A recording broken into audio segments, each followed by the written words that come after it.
in life, if you do not challenge yourself, it's not something which you're doing, right? So you need to ace up, or you need to put the ante up about what you're doing currently. Yeah. That's when I chose to start doing Ironman. My dad told me that, look, we understand how much you study and we know what college life is. Yeah. Better start taking some experience in office. You must have been, what, 16, 17? I was about 17, 18. I had to construct 21 story towers and the timeline was 18 months. Okay.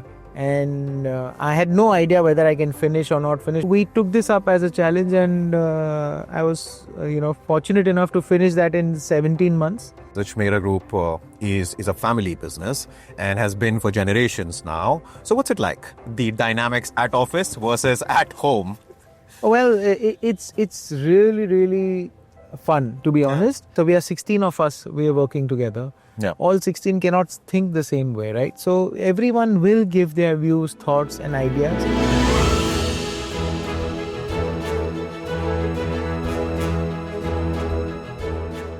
There are two kinds of men in this world. First, the high-flying thinkers, the guys with endless whiteboard scribbles and ideas that are more dream than reality. Fantastic at daydreaming, not actually finishing stuff. Then you have the finishers, the doers. The rare breeds who see a mountain and say, why not climb too?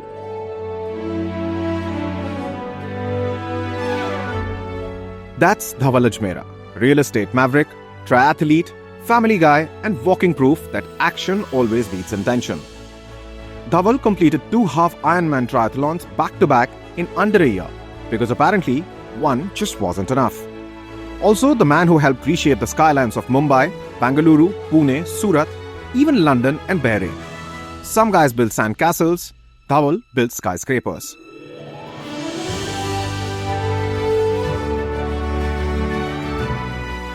Today on Rolling With The Boss, Dhaval joins me in the backseat because there's more chance of me running a marathon on Mars than running 21 kilometers, cycling 56 kilometers, and then swimming for 2 more kilometers in the open ocean.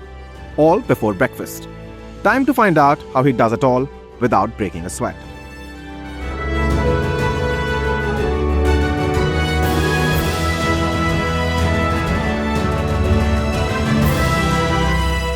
Rajnigandha presents Rolling With The Boss Season 2. Luxury partner Lexus. यूं ही नहीं ताज बन जाता है। शिल्पकारों का हुनर और चुनिंदा संगमरमर ताज को नायाब बनाते हैं। कुछ ऐसे ही चुनिंदा जगहों से बस खास ही चुनकर लाता हूँ। कतरे कतरे को मैं हीरे सा परखता हूँ। यूं ही नहीं मैं रजनीगंधा बन जाता हूँ। ये यूटर्न नहीं है यहाँ पे। हाँ, See. हाँ। When a Delhi guy arrives in Bombay, something's gonna happen. I'm just waiting so that we can get. It starts moving. The wheel will take? No, don't. Wait. Let it turn green. Let it turn green. You know, when I was reading up on you and, talking to some of the people who know you and know about the group, one thing which stood out, there's so many things and we'll talk about all of them one after another, is of course your fascination with, fitness and, the number of miles you have run, the kilometers you have swam for, and the bicycling that you do and so on and so forth. So where does that come from? Well, it's a very funny thing that I actually was probably up until when I was about 27, 28. I was the most laziest person ever. Okay. And my family, my wife used to push me to go and do something. And I was never ever doing anything. And I don't know, one fine day probably just stuck me to start running. Thanks to one of our partners. He was into marathon running and stuff like that. So I said, let me give it a shot.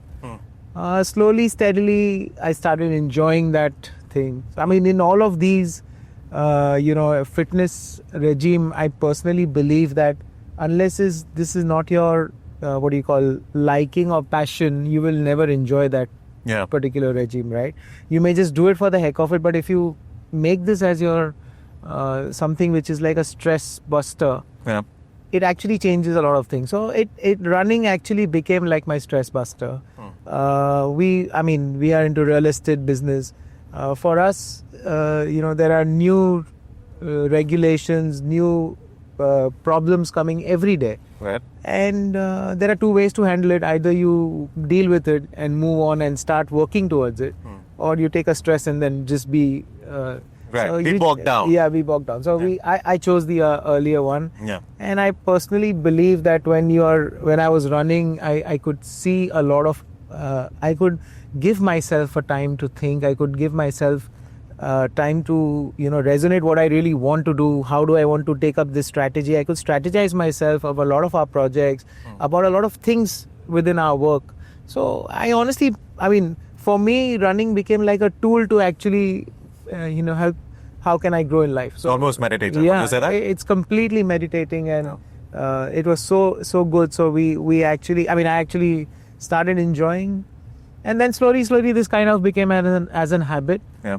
And then I thought that in life, if you do not challenge yourself, it's not something which you're doing, right? So you need to ace up, or you need to put the ante up about what you're doing currently. Yeah. That's when I chose to start doing Ironman. So Ironman's like a triathlon. 140 miles of running, swimming, and so that's the full Ironman. Yeah. So I chose the step below, half one, which is 70.3. Yeah. It's about 100 miles, not kilometers. No, miles. So that's about 113 kilometers. Yeah. And so it's about 1.9 kilometers of swimming. It's either in the sea or lake. Then you have 90 kilometers of cycling, and you have 21 kilometers of running. So you do all of these back to back. Right. So the last one that you finished was in Barcelona.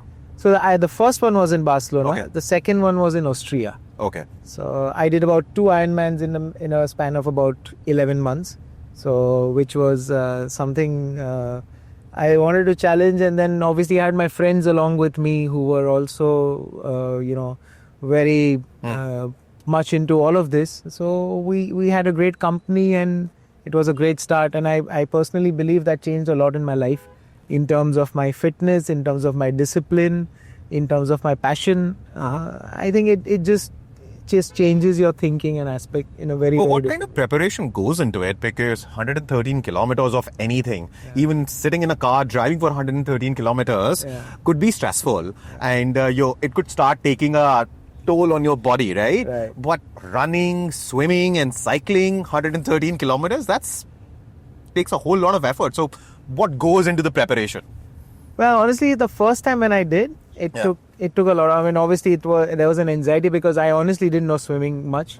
I just knew basic swimming, but I didn't know. So you learned swimming? You did not know how to swim? I knew swimming, but I did not know professional swimming. I did not know timing swimming and all of that. So which I learned. Okay. Cycling, I had cycled just when I was a kid, and probably sat on a cycle probably after 30 years. So that was the time I thought about how and what to do. Running, I knew what I was doing. How old were you when you did your first half triathlon? 43. Yeah. So that's when I started. And then obviously I had different coaches. I had a triathlon coach. I had who was also my swimming coach. Okay. Then I had my gym, like a strength trainer. I had a physio. So and I had a nutritionist. So you have to have the entire package together, right, for you to actually work out. And there is a proper regime which you need to definitely follow. You start prioritizing things about what you now need to do, what you need to. Okay, I have to cut down on my social life. I have to cut down somewhere here, there. Obviously, business is something which you cannot cut down, and I didn't want to do that, because business is something which we do it for our. For everyone in the family, but this is my own passion, so I can't, discount anything on the business, but I can definitely discount something on the social life, and stuff like that. So that's how I balanced myself.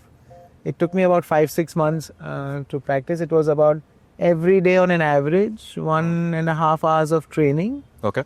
And on the weekends about 3 to 4 hours of training. So that's how you work on. यूं ही नहीं ताज बन जाता है, शिल्पकारों का हुनर और चुनिंदा संगमरमर ताज को नायाब बनाते हैं। कुछ ऐसे ही चुनिंदा जगहों से बस खास ही चुनकर लाता हूँ। कतरे कतरे को मैं हीरे सा परखता हूँ। यूं ही नहीं मैं रजनी गंधा बन जाता हूँ. So for somebody who say was where you were, at 27, how does somebody, break that pattern of being lazy, not doing any physical activity? I mean, of course, not everybody wants to be a triathlete and probably doesn't even need to, but for the sake of fitness, what do they need to do? How do they get started? Well, honestly, it's all baby steps. So you start working on. So it's firstly, it's your mind. There is something which it strikes in your mind that you need to start picking up your health and probably look around, because probably by then I realized that okay, I may have everything in life, but if my health is not supporting me, I don't think I'll be able to work the way I want to. And somehow I was quite passionate about working, and I thought that if I need to push myself hard towards what I want to do, I need my own health and support system to support me, right? And so that's where I looked into it, and then I thought that let's start working towards this. Yeah. And somehow running culture was picking up in Mumbai, thanks to the Mumbai marathons, which had just started at that point in time. Next month, we have a marathon coming up in Delhi. Yeah. That would do that. And now I'm worried because I haven't in some time. So I'm like, would I be able to do it?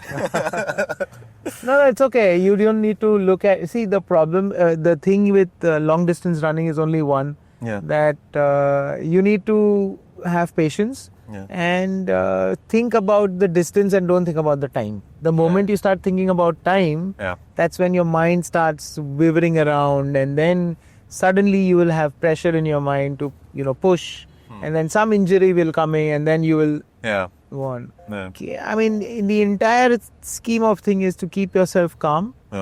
Focus on the distance to continue to run. Endurance is what you need to develop. Right. And it's something which you'll be able to... And that can only come with time. Yeah, absolutely. Yeah. So at the end of that triathlon, the first time when you finished it, which was in Barcelona, how did that feel?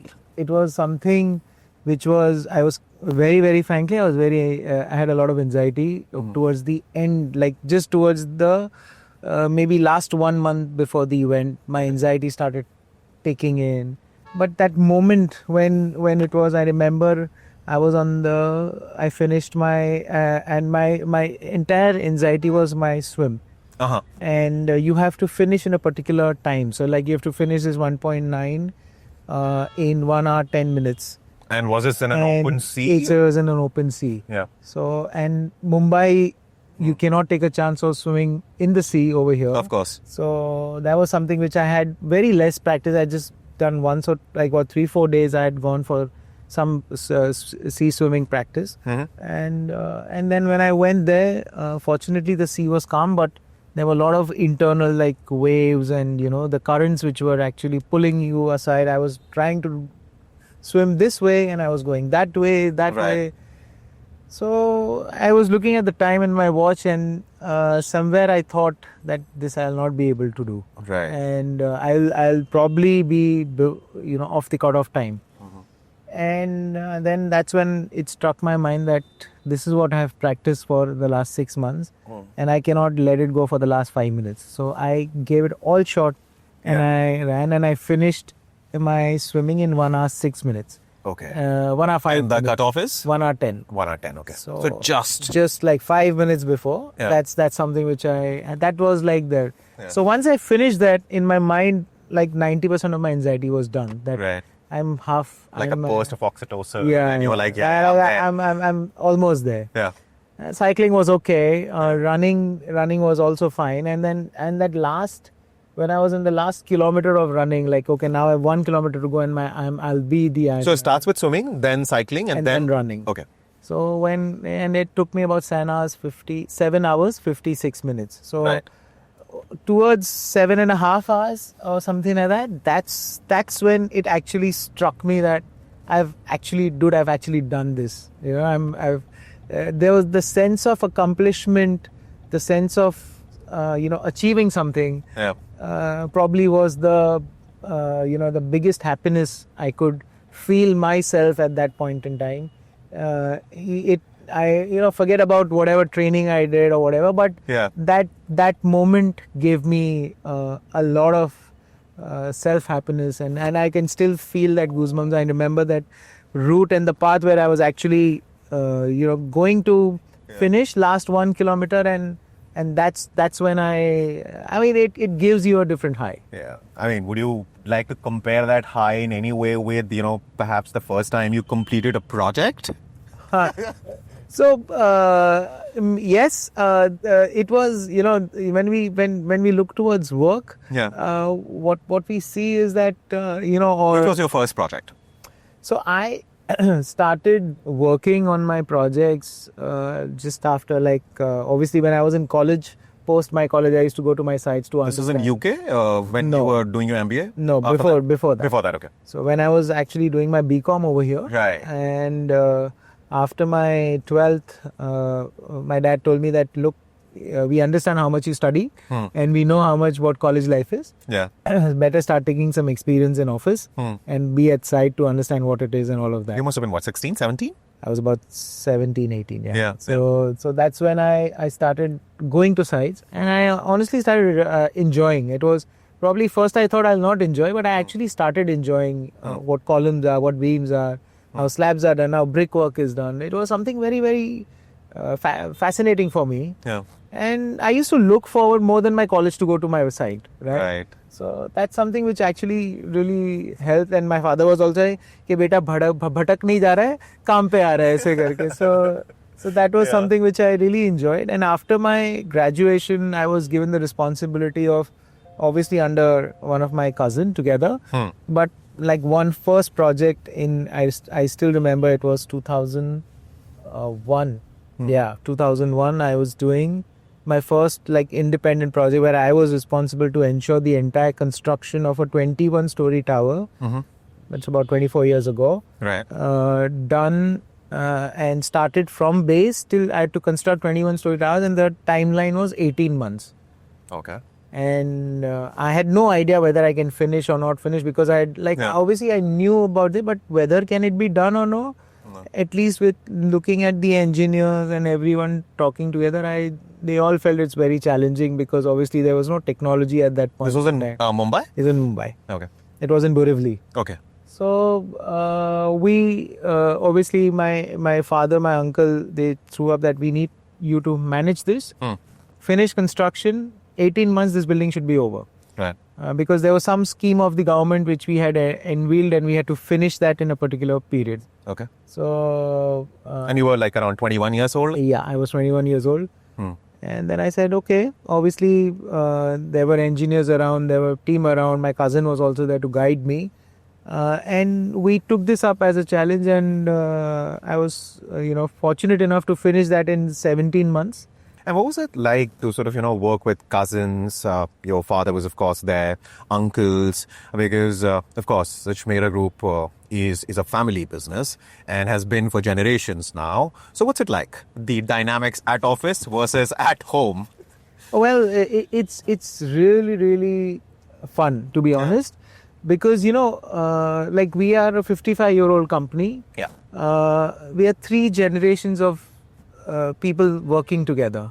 So you have the firepower of the young guns, you have the experience of the first generation, and I'm like a cusp. I'm the youngest of the second generation. Right. So I'm between the young blood and the experienced guys to match them. So we are 16 of us, we are working together. Yeah. All 16 cannot think the same way, right? So everyone will give their views, thoughts and ideas.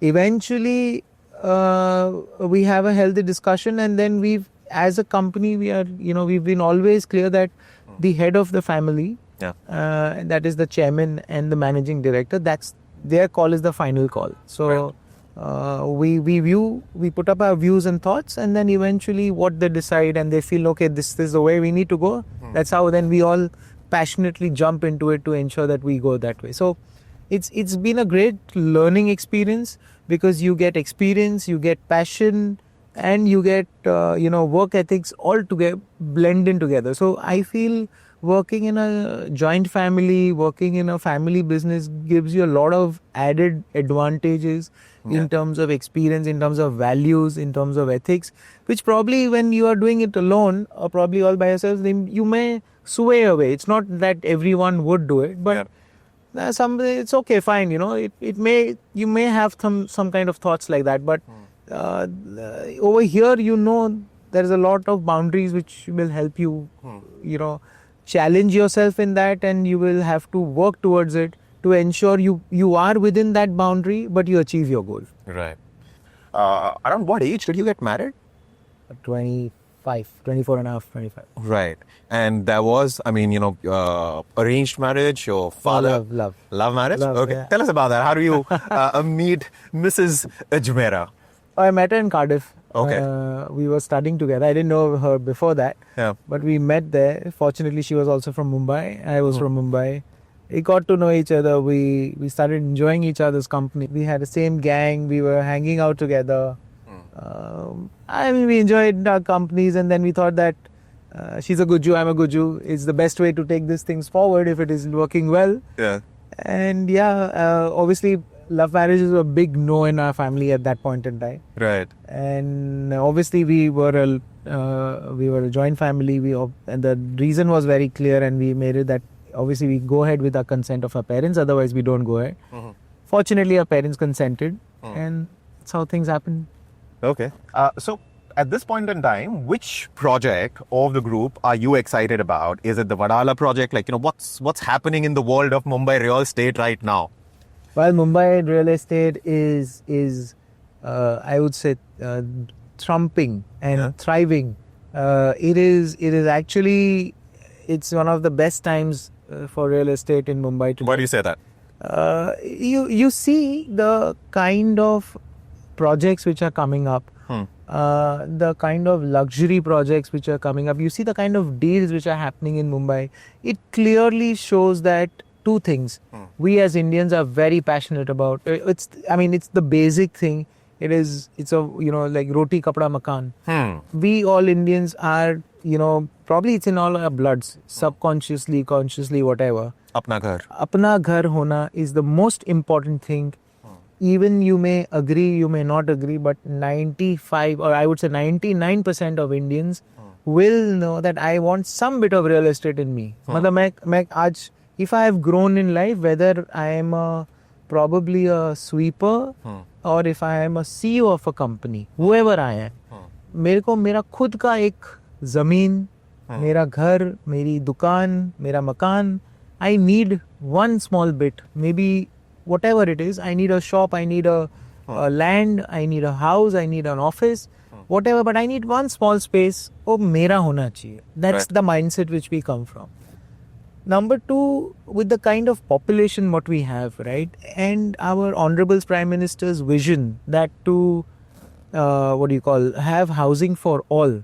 The basic necessity as housing for all.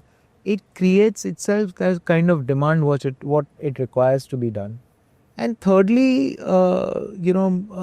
everyone today, with the way the Indian economy is growing, over the last 5-6 years post-COVID, I think India is going through the best times, and it will still continue, in my opinion, for the next 7 to 10 years.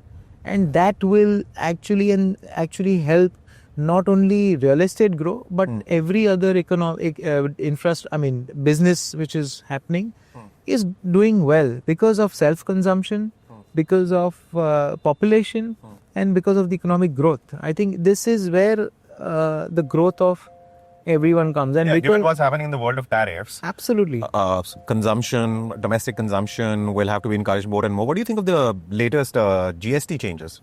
Oh, it's superb.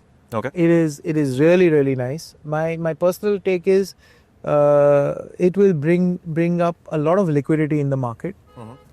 Today, we are talking about GST collections of about 1,20,000-30,000 crores a month. Yeah. And from there, if you are reducing that by 10%, just on an average, if I just put it across with the way things are, we are looking at 10,000 crores coming back in the system, or 12,000 crores coming back in the system every month. Yeah, that's what Minister Vaishnav said as well. That even if just 10%. Yeah. So we're looking at 12,000 crores coming in the system every month. That means this money is going to rotate. I'm not an economist, but at least I understand that 1 rupee is actually encouraging you to have 5 to 7 rupees of consumption across, right? Or even more. Yeah. So you understand the kind of things which will really roll in. I don't know how much you use social media, by the way, but every now and then someone will get up and put out a tweet on X or some other social media platform saying, from financial point of view, much better to rent, perhaps not buy, or someone else will say, buy, don't rent. You clearly are of the opinion that people should buy if they can afford to. 100%. There are, you are, if you look, this real estate has to be looked in a long-term vision. You, in Mumbai, okay, Yeah. which is the most expensive market today in India, right? Today, real estate volume, if I have to value-wise, all across India, Mumbai contributes to about almost 1/3 of the entire real estate value coming only from Mumbai and MMR. Right. So you can understand what. And the next is Gurgaon, I think. And next, obviously Gurgaon, NCR is the NCR. next one. So when we talk about the real estate, right, the yields, when we say yields, is like the month, like let's say I buy a flat for 1 crore rupees. The rental yield over the year will be about 1.5-2% or maximum 3%. That means you are getting, you are able to, let's say, Get 3 lakhs 3 lakhs per year out of the investment of 1 crore. Investment of 1 crore. But that's not about it. Now you look at the the Increase in the value of the in the value of the property. You look at the depreciation which you will be able to avail. If I put all that math together, you will still come to a return of 8 to 9% or more. So you're saying looking just at the rental yield is perhaps a wrong way to look at this? 100%. So today, if I in the same time when I look at commercial properties, the yields in commercial property are about 8 to 9%. Okay. Right. So that means the commercial rental. So if I have investments to make, if I want to just give it as an investment and earn a rental yield, I will get 8%, 7%, 8%, 9% returns even today. Right. So that means, and where else will you get these kind of returns, right? Yeah. So, and plus, this is an asset which is with you. You may probably, if you look at any other things like stocks or whatever, everyone should definitely have a portfolio. And I'm not saying everyone should definitely only look at real estate as one of it. I would be very happy if people do that. Yeah. But all I'm just trying to say is that is one of the investments which is there. But it is an asset, physical asset, which is with you. So touch, feel is, in my opinion, very, very important. And that's why I see real estate as being the prime most investment factor people will look at. Right. This case is the longest. In any episodes, we have spoken about the business aspect of things so much. And generally, it's about life, it's about philosophy, it's about kids, it's about love stories, so on and so forth, right? But in this case, real estate is such an interesting conversation which drives home the point that you were trying to make. Roti, kapda, makan. Correct. The moment you start talking about makan, there is no end to that conversation. Absolutely. Yeah. So, I have seen in Mumbai, at least, where whoever it is, whichever social gatherings you go to, whichever parties you go to, there are two things where the smallest kid to the eldest uncle or aunt will be interested. One is Bollywood. Second is stock market. Maybe to now, because stock market has become very interesting over the last few years. Yeah. And third is real estate. Right. मतलब किसने कौन सा flat लिया, कितने का था? कितने का था, क्या हुआ, ये प्रोजेक्ट का क्या हुआ. Before we took that brief pause and restarted the cameras, we were talking about the two ends of that spectrum. One is of course, a luxury one, and the other one is affordable one. Right. What are you more excited about and why? So, Mumbai as a affordable housing is a problem. Do you see that as a problem? So, the problem today is the definition of affordable housing is done as per the value. So, it says that 60 square meters, which is 600 square feet, or 90 square meters, or 45 square meters, which is 450, 500 square feet, or 45 lakhs, whichever is lower. Okay. Now, the moment when you say 45 lakhs, now 45 lakhs can be affordable probably in a tier 3 city. But it can't be affordable in a tier 1 city, like a city of Mumbai, city of Gurgaon. But then what's the solution? So the solution is simple. So when you say affordable, you say affordable with the size of the apartment and not with the price of the apartment. Okay. Like when I say affordable, I may say a 400 square feet house is affordable. Like it's a compact house versus let's say 1,000 square feet house, right? So that's what I'm trying to say, that affordable should be defined as the size of the apartment and not as a price of the apartment. And when we do this, okay, the moment we do this, trust me, more than 50% to 60%, my guess would be even higher, but at least 60% of the apartments all across India will come into the affordable segment. Okay. Number one. Number two, it will, the cycle of real estate, or probably that will move so quick that today, real estate directly, indirectly contributes to 270 other industries. So it is just not one real estate. मतलब आज एक building आप बनाते हो. In that building, there is bricks, there is sand, there is cement, there is steel, there is window, there is door, there is tiles, there is, I don't know, that's 270 other industries which also flourish because one real estate industry is spoiled. So you see the ripple effect which actually comes in. So my feeling is very clear that what agriculture is to the rural economy, real estate is to the urban economy. Because there is so much of job creation directly, indirectly.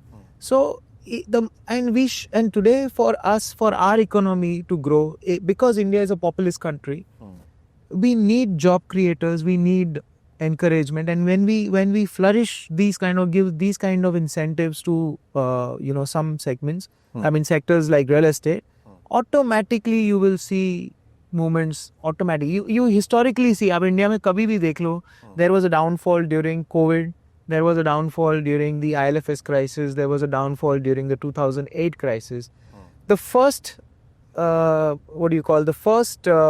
sector which actually moved up or jumped in was the real estate sector. So for somebody who wants to, at the lower end, Yeah. wants to buy a house somewhere in Mumbai, of course, one of the suburbs.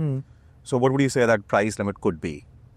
So Mumbai has a huge range, right? So when we look at the top, which the entire India today is talking about, the deal which happened in Worli, which was 2 lakh something, 2 lakh 30,000, 40,000 rupees a square feet, to as low as probably, if I look at Mumbai, it's just not Mumbai city, but it's like MMR. So there are different small towns or cities. When we call it Thane, of course is like mini Mumbai now. But when we look at Vasai, Virar, Palghar, all those that's the MMR region. Over there, so this is like 2 lakh 30,000 to 40,000 rupees a square feet. To that is about 8 to 9,000 rupees a square feet. So that's the range here, 7,000 rupees a square feet. So you can get a home from 7,000 rupees a square feet to 2 lakh 30,000. So that's the range where Mumbai operates. Right.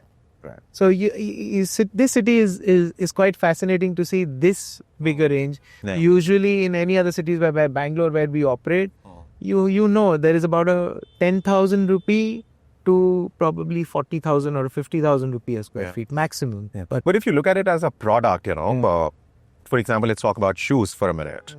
Are there shoes available for 50 rupees, 100 rupees, 200 rupees, and all the way to 2 lakh, 2 million? I mean, it doesn't matter. Absolutely. Right. That said, that upcoming project for the group which you are excited about, is it Wadala? Is it the land parcel that you have there, about 100 acres, right? Yes. So is it that? What are you excited about? We're very, very excited about that project. That's the 100-acre land parcel which is available with us in the city of Mumbai. Very, very rare to have these kind of land parcels being there. We've nurtured it over the time.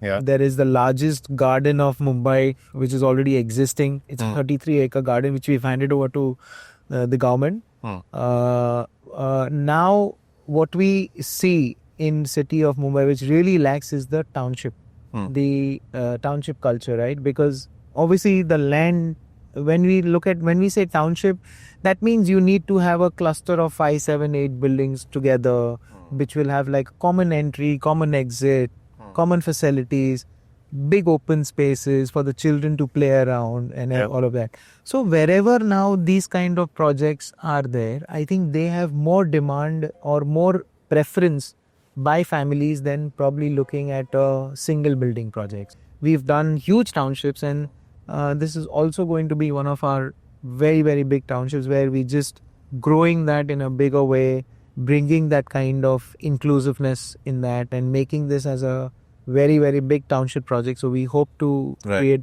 great, homes along with a great inclusive culture. Right. And what about, the possibility of that developing as a business hub? I mean, apart from BKC and Nariman Point, which are like more or less saturated now, the spaces are taken up and so on. So is that possibility also? 100%. I mean, as recently as yesterday, the MMRDA, which is one of the government nodal agency, they have announced that BKC is saturating, and now the next business hub is going to be Wadala. Because the connectivity factor is great from that suburb, and it is something where probably my feeling is that Wadala is like a suburb which has got the best connectivity all across Mumbai, from, as I told you earlier, that is Western Express Highway, Eastern Express Highway, the Atal Setu, the Eastern Freeway, monorails, metro lines, everything is passing by that suburb. How far is that, by the way, from the new airport which is coming up? Half an hour. Half an hour. Yeah, so you just cross the Atal Setu and you're there in next 5 minutes. So yeah, that's about half. Excellent. Yeah. That's excellent. Right. Now, as I was saying this earlier, and back then perhaps the camera was not rolling, and that was that on the show, generally, talking about business is not something which happens for very long. 5 minutes, 6 minutes, and then it comes back to life and everything else about it, right? But in this case, as you have mentioned and as I've said as well, it was about Makan. So we spoke about it as much as we could. Absolutely. And finding somebody like you, and to have you in such a candid mode, I mean, I wanted to get as many details out for the viewers as possible. And so now let's get back to, you and talk about life, etc. And the question that I have for you is, because of all the things that you do, especially triathlons, etc. What do the kids say? Do they say that, you're trying to be younger than us? Is that conversation, happening at home, or what's that conversation like? Well, my kids are a little young as of now, but I wish and pray that they get this kind of, my genes come in, obviously they will, but they come in way sooner than what it probably came in to me. And they are seeing what I'm doing every day, and they sometimes they call me your grand uncle. You just overdoing it or whatever. Oh, because you sleep early, you wake up early. You wake up early. What are the things you like to do, which may not necessarily be good for you? Unlike running, swimming, cycling. I'm a foodie, so I think that's something which can be said about most Gujaratis, right? Yeah, 100%. But my thing is that, okay, I'm burning so much calories, I deserve to eat them, Right, I want them. यार balance sheet पे plus minus equal होना चाहिए, मजा नहीं आता. So yeah, I continue doing that. I have a foodie. I love eating. I love trying out new things. Obviously, I'm a vegetarian, and I like traveling. Adventure sports is something which I really love doing. So which ones? I'm more into thrill jumping. So if given a choice, I'll probably be more into bungee jump and skydiving. So what is the most good thing you do then? Apart from, making a whole lot of money. Yeah. Well, I'll have to think about it, but a lot of... See, food is the other. Food is the other. Yeah. But I try to, irritate my children, my wife, by speaking in very, very typical Gujarati language. Okay. Which is like that, वो जो गाँव का Guju language hota hai. How do you know? Because you were here in Mumbai. Yeah, but we have our roots there, so we keep going there. We know that you'll know that how that they flavor, speak, that how accent, they speak, accent, how they speak. Yeah. And I try to speak in that style. So what would you say? For example, typically what would you say? Just give me a sentence in Gujarati. No. So it's something like when we just say, I don't know, how do I say that? We say na, chalo abhi, let's go. We have to say, come on, let's go. Yeah. So there are two ways. So in a polished Gujarati, you say chalo, apne jaiye, that way. Okay. But in a very, very typical Gujarati where we come from, halo. Instead of cha, we say ha. So, halo, let's chalo jaiye, So that halo and that all that language when you use, they get quite worked up, and that's something which I really like doing. Irritating them in the way when I speak at that home. But that's just for fun. So maybe that's joys of being a dad, I guess, irritating your kids. Oh, they hate me when I wake them up in the mornings, and I make sure that I irritate them to the core when I try to wake them up. I'll shout. Munna bhai mein tha, good morning. Right. They're like, oh no, not again. And they'll just close their ears and stuff like that. But that's something which we continue to do. For generations, you stay with your family. Correct. Right. So about your house, what would that be worth? Oh, today? Yeah. I don't know. But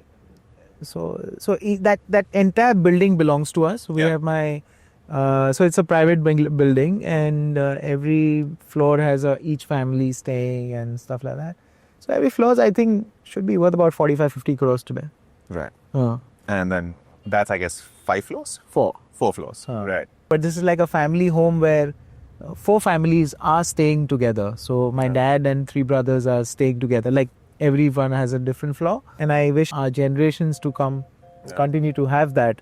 On that note, thank you so much. Thank you, Mr. Ajmera. Thank you For doing this and being so candid. Thank you. It was really fun. I think this kind of setup and this kind of the entire thing was something which I have not done, and had a great time. Thank you. Rajnigandha presents Rolling with the Boss Season 2. Luxury partner Lexus.